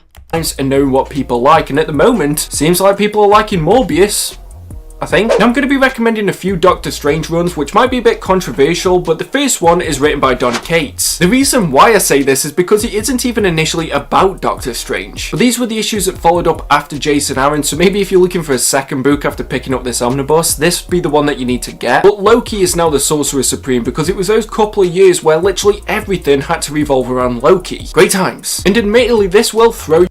I'm honestly sick. It was those years where Loki had to be everywhere that had me souring on Loki. I liked Loki in the first Thor movie, and I liked Loki as a concept, but it's kind of like what happened with Captain Marvel, Carol Danvers, Captain Marvel, and Kamala Khan, where they're just like shoving them in your face all the time, and they think that just by shoving them in your face, you'll love them more. and it just turns you off to them even more. That's what happened to me with Loki. I don't care about Loki anymore. I do want to read more Thor comics, but I don't really care much about Loki outside of him being an enemy to Thor. The Tumblr has ruined everything for us. You in at the deep end, it won't really give you a lot of time to catch up or understand what's happening if you didn't know beforehand. But the reason why I'm putting this on the list is because it shows you the scope of being Sorcerer Supreme and not just isolating it to Stephen Strange, which yes was very difficult to say with my lisp. So if you did know about the importance of Loki around this time, if you read something like Loki Agent of Asgard, then you might as well dip into this because I do think it'll enhance that reading experience. And then by that you will start to learn about Doctor Strange because it is about him learning to regain his ability as a Sorcerer Supreme. And maybe you don't want to go back to an origin story, maybe you want to see just how big the magical side of the Marvel Universe can be, then this is the one for you because it builds into Damnation, which I know they did a complete collection of, and that was a damn fun event which featured a lot of heroes that often don't get a lot of time in the spotlight. So it's kind of the best of both worlds because you get a Doctor Strange story and then you get a Doctor Strange event, so you know, win-win. Again, not necessarily a Stephen Strange book, but I'm going to be recommending Strange Academy. This series started in the last few years and it's still ongoing at the time that I'm filming this video. It's written by Scotty Young and it's got art by Humberto Ramos, and it's more about the functionality of Doctor Strange and the magic that he learns and how that can be taught to the next generation. Kinda gives me a little bit of similar vibes to something like the Future Foundation during Jonathan Hickman's Fantastic Four run, except for I don't want to punch all of these kids in the face. And I think this would be better suited for somebody who maybe is just getting into comics altogether because you will learn about a lot of new characters and it'll still sort of feature the essence of Doctor Strange whilst not entirely revolving around it. But the reason why Doctor Strange isn't in that last pick quite a lot is because of this next pick that I'm going to recommend, which is the current series, which is just called Strange. And full disclaimer, there's only 2 issues of this out. Wait, oh my god, this was when Carol Danvers became Doctor Strange, wasn't it? So far, I've only read one of them, but it might be years and years from now that you're watching this video. Maybe Doctor Strange is like the biggest film franchise of all time. Maybe it's beaten Avatar. You know, it's the future. Who knows what can happen? But I do get the feeling that as a starting point for somebody who does want to get introduced into the magic side of the Marvel Universe, then this might be something worth jumping into. And it is a series that you can just go into your local comic shop and just pick up the issues as they're coming out now. And like I said, Clea is the Sorcerer Supreme of this series. And in the it's Clea. Okay. I must have gotten because she kind of looks her costuming makes her look like Carol Danvers a little bit. So okay, it's Clea, not Carol Danvers. Okay, I can unclench now. The first issue alone, she goes up against Doctor Strange, which is just a That's okay. Really easy win in my books because that's a villain that I just love. So yeah, hopefully the rest of the series is as entertaining as the first issue was and this pans out to be a really great series, but I just don't think I've seen enough of this series so far to rule it out and say that it wouldn't be good for new readers. One thing that I won't forget though is the last recommendation that I'm going to put on this list, and it's none other than Doctor Strange by Mark fucking Waid. And it just baffles me at how overlooked this series is. It only came out in 2008. I wasn't even doing this channel back then. But it was a bit difficult making this video because even though Doctor Strange, at least in the comics, is definitely a B-tier superhero, like he's not someone that you completely forget about, but there isn't really a lot of go-to series that you can point to and say that that is the definitive jumping on point. However, for me, the one that I'd most likely recommend, besides something like Doctor Strange The Oath, would be the series that was done by Mark Waid. It is a little bit different, and he is going on space adventures, and he crosses paths with people like Galactus. I mean, gods, it's been a long day at work. And he just took Doctor Strange in a different direction, which I really felt like this character needed, and it reminded me a lot of what Mark Waid did when he was writing the Hulk. And with him going off-planet, there's not a lot of baggage from previous series that you'd need to know, and because it came out after the movie had already been released, the characterization had changed a little bit so that it did reflect the Doctor Strange that was on the big screen. So if you want a more sci-fi take rather than it just being based purely in magic, then I definitely think that this would be the one for you. And it went on for quite a few story arcs to the point where he even returned to Earth by the end of it, so I think that there's a lot here to really catch you up if you did want to read any other Doctor Strange titles after this. But that's Alright, that's enough of that, and I am very disappointed because he did not include my favorite Doctor Strange book, which I am going to share with all you guys today. It's technically not just a Doctor Strange book.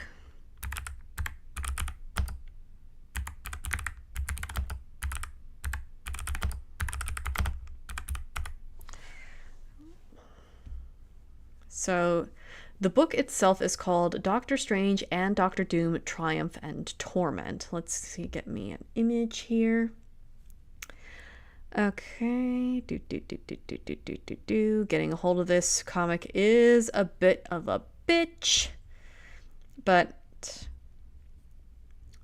okay, so it has art by Mike Mignola, and I think this was either right before he did Hellboy, or he was just starting Hellboy when he was illustrating this series too. So the whole point of this book is Doctor Strange doesn't just get the title Sorcerer Supreme, he earns it through like a wizardry battle. However, Doctor Doom was also competing in that wizardry battle, but since he came into second place, Doctor Strange then owes Doctor Doom a boon. And you'd think that Doctor Doom's boon would be something like, hey, can you help me take over the world? You owe me a favor. Instead, Doctor Doom recruits Doctor Strange to help him break into hell and save Doctor Doom's mother's soul. Because Doctor Doom loved his mother, but she had to turn to witchcraft in order to save her people, and she had this deal with Mephisto, so when she died, she went into hell, and Doctor Doom has been trying to break into hell and save his mother's soul. And he just wasn't able to do that, so he recruits Doctor Strange to help him get his mother's soul out of hell.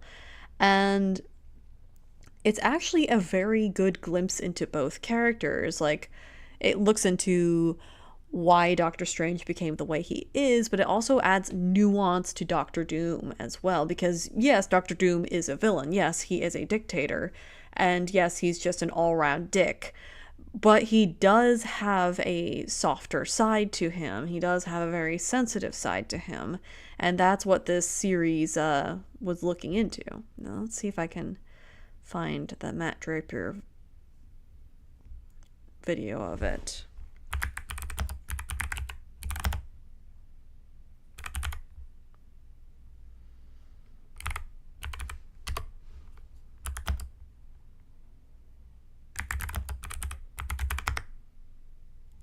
Clicky clicky. Alright, it's down here somewhere. No, it's not Daredevil. It's not Daredevil. Okay, I know you had this video. Where are you? Galactus. Yes, I know.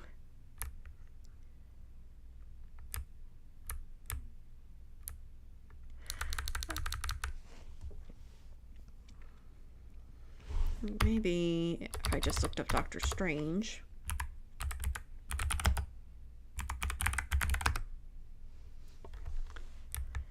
Alright, we got the Oath. What the hell? I thought he had this. No! Because I remember he had a video about it. Well, anyway. Let's look at a couple of images of the artwork that we're looking at here.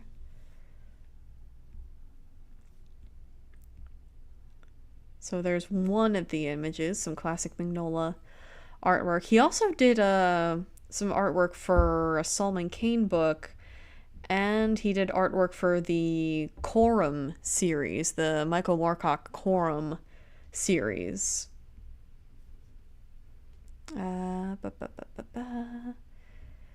Classic paneling.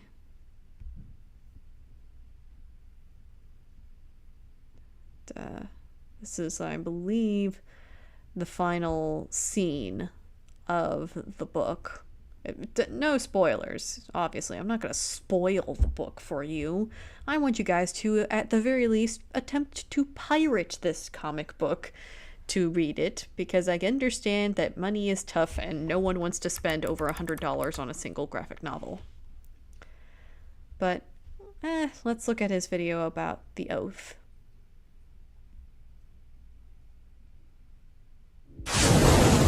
Where does the material world end and the next one begin? To find balance between these two is to have greater power in both, and with it, even greater moral questions than once thought possible.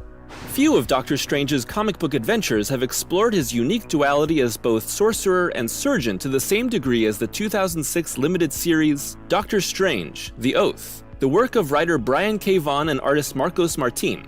This 5-issue series offers a blend of the scientific and the magical, and questions where one begins and another ends. Strange's roots as an esteemed yet pompous medical surgeon who becomes a powerful and heroic sorcerer after his hands are ruined in a car accident have been with the character ever since his creation in 1963 by Steve Ditko and Stan Lee. While Vaughan isn't the first writer to put Strange's doctoral duties at the forefront of a story, the way he does so here is what makes The Oath such a rounded and compelling take on the character, despite its brief length. The Oath begins with Strange being taken to the secret medical office of Night Nurse, a surgeon who provides care to superheroes in secret, by his loyal servant Wong. Strange has been shot in the chest by a burglar who broke into his home and is in dire need of medical attention. The plot quickly deepens when we learn that Wong has terminal brain cancer and that Strange recently discovered Otkid's elixir, a magical serum that could cure his friend's fatal condition. However, salvation was thwarted when the thief stole the elixir and shot Strange before it could be administered. In the aftermath of his surgery, a physical remedy by Night Nurse guided by Strange's spiritual projection, the Sorcerer Supreme sets out to find the thief and the cure. As the Sorcerer Supreme, Strange is tasked with protecting the Earth from countless mystical threats, but his duties here are far more earthbound and physical. Strange sees Wong as his patient and is driven by the Hippocratic Oath he took as a surgeon. I've sworn many oaths in my day, to every being from Hogoth to Watum, but the first oath I swore was the Hippocratic. I will prescribe regimens for the good of my patients according to my ability and judgment, and I will do so at any cost. Stephen is dedicated to... I also really like the art style for this book too. It's not classic art style, but it, I don't know, it just has like it does a nice thing on my brain. Care of Wong to the same degree that he is dedicated to the protection of the Earth from ancient evils. But Strange's days as a skilled surgeon are long behind him, rendering him useless when it comes to surgical care. Being a sorcerer with access to even greater means of healing, Strange isn't content to let Wong die when medical options have run out. And Strange's duties are what drive him to find the cure in the first place, defeating an ancient god to secure the serum. But Strange has discovered that it's not simply a potion that could heal his friend, but one powerful enough to cure cancer across the planet. It's a greater responsibility for healing than what Strange thought possible, and one that elevates his Hippocratic Oath far higher. His actions in the magical realm are directly influenced by his bond in the material one. But he's not the only character to whom the title The Oath applies. Wong himself swore an oath to protect Strange, and as such acts as his servant and protector in their journey despite his quickly worsening health. When Strange tells him to stay out of a battle, Wong is compelled to still take action. Forgive me, but the oath I swore to protect my master overrides all other directives, even doctor's orders. In turn, Night Nurse's own Hippocratic Oath sends her along with the recovering Strange to provide proper care for her patient. I'm not your sidekick, Stephen. I'm your primary caregiver. If you pop a stitch in the field and Wong is too busy having a massive brain aneurysm to repair it, who do you think is going to help you finish your little mission? Your HMO? These oaths bond the three together by both moral conviction and choice. Vaughan has his triumvirate energetically bounce off one another to provide both balance and emotional gravitas to the story. Their various oaths and their sworn duties to protect those under their care are explored through combat and ethical dilemma, giving greater context for his hero's actions and quandaries for the reader to ponder. At the heart of the oath lies the idea of the spiritual and the material being forever intertwined, despite those on either side frequently denying the need for the other. And standing at the crux of the two is Stephen Strange. Strange himself strives to balance the spiritual and material thanks to his years of training in both. Fiercely loyal. And I like how him striving to any lengths to save Wong, it kind of mirrors how he himself, when he was very selfish and self-absorbed, he strove to the ends of the earth to find a cure for, well, not a cure, but a fix for the damage that happened to his hands. So it's like in the past, he used that determination to fix himself, but now he's using that same determination to save his friend, which does show how far he's come as a character. But he still has some lingering issues. loyal to his friends, and administering swift, brutal justice as Sorcerer Supreme to those who commit violence toward others. Strange isn't the typical Crusader hero who graces the pages of Marvel Comics. Vaughn also makes sure to keep Strange's crippled hands in play throughout the narrative, bringing them to the forefront during several crucial scenes. Despite being combined with his fresh bullet wound for a seemingly debilitating combination, Strange's physical limitations are transcended by his spiritual prowess and unyielding will, while still acknowledging the very crucial role of the material realm in his quest for healing. That seemingly contradictory relationship can be hard to believe for anyone highly trained in either end of the spectrum. Even Wong initially chafes at the idea of Strange looking for a mystical potion that could heal his cancer. Sounds like a rather metaphysical solution to my decidedly physical ailment.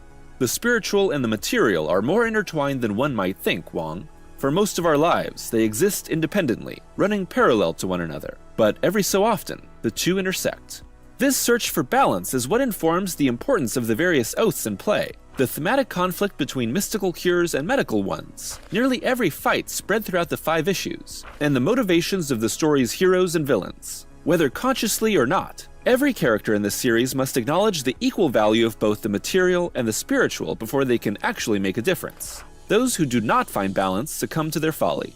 The healing at the center of the story is very much of the material kind, as Wong's brain tumor is not the unfortunate result of some mystical encounter, but rather the unfortunate truth of human frailty. Yet Strange's elixir may have direct and far-reaching consequences for afflictions we know all too well as material ones. The elixir isn't just the cure for cancer, but the panacea, an all-healing remedy that could end sickness around the world. The morality of suddenly curing every disease on the planet eventually forces Strange to consider the potential consequences of a good-hearted quest for healing. If humanity no longer died of disease, would we run rampant and destroy ourselves far more quickly through overpopulation? Where does healing become destructive?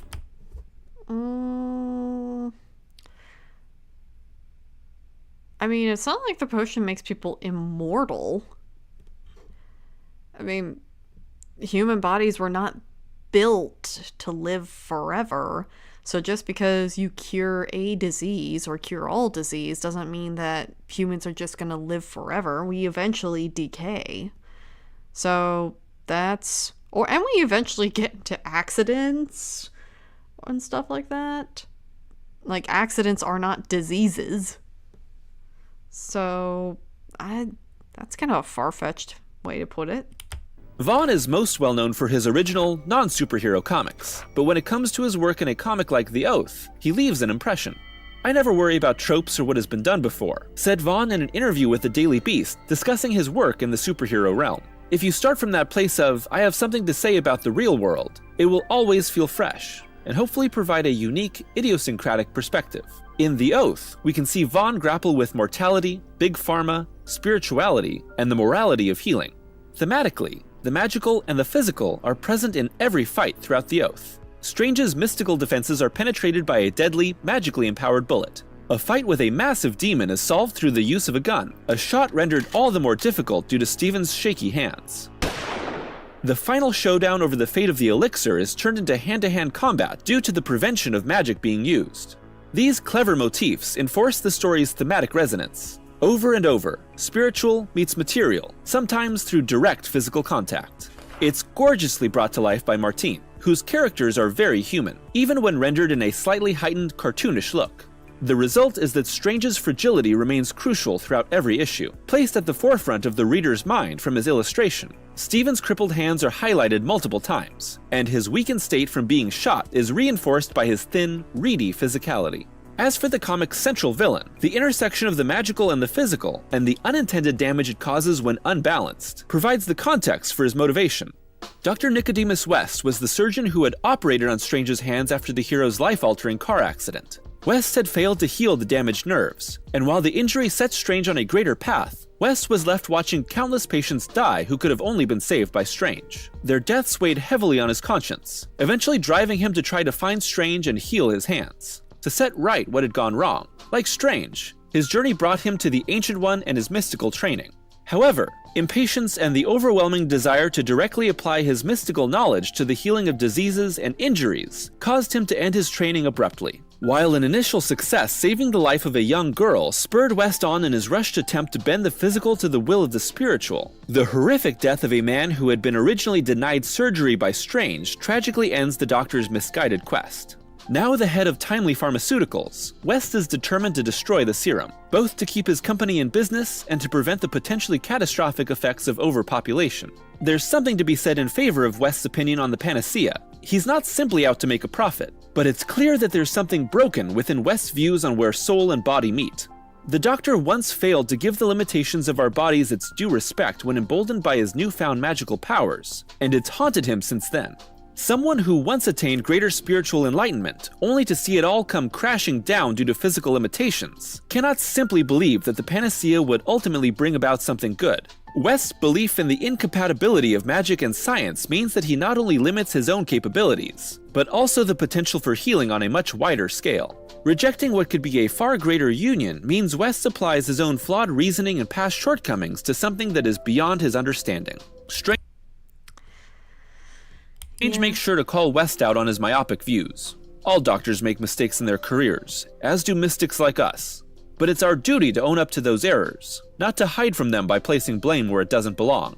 The Oath sees Wong suffer a major aneurysm in its climax as West and Strange battle over the panacea. But when the potion's container is destroyed, Dr. Strange is left with the cruelest choice. Use the last drop to save Wong, who will die at any moment, or save it to be replicated and used for many others. Which is the truly morally right choice? Does giving up a life within your care to potentially save others condemn your own soul? Does saving one life actually condemn the rest? Every moment of the Oath comes down to Strange weighing his duties to Wong. Oh, it's basically the trolley problem, but with a healing serum. Okay. Against the possibility of changing the world. It's no easy decision, but it's one that defines the heart and meaning of the story and the heroism of its central protagonist. In the aftermath of his choice, Night Nurse and Strange reflect on the weight he now feels, and that despite his outlandish circumstances, he isn't alone in shouldering the burdens of his oaths. Look, you and I both know we can't save everyone. The best that doctors can do is take care of the people who entrust their lives to us. The morality of our choices in life Oh, so they do boning. Okay. Can haunt us. This is now the second Doctor Strange thing where he's basically boned someone in it. But finding grace and peace is absolutely necessary to move forward in life. Like Strange himself, understanding the intersection of the spiritual and the material leads to deeper understanding of the world and a greater ability to change it. I want to read this comic, but after hearing all that, I get the feeling I am going to be very pissed off with that comic too. Alright, so I think that's a good stopping point for now. Thank you guys for joining me on this little looky-loo through Doctor Strange and his very strange existence. I'll put up a poll soon to see what we should be reading for Slowdown Sunday. And yeah, follow me on X to vote, and I will see you all in the next one. Bye!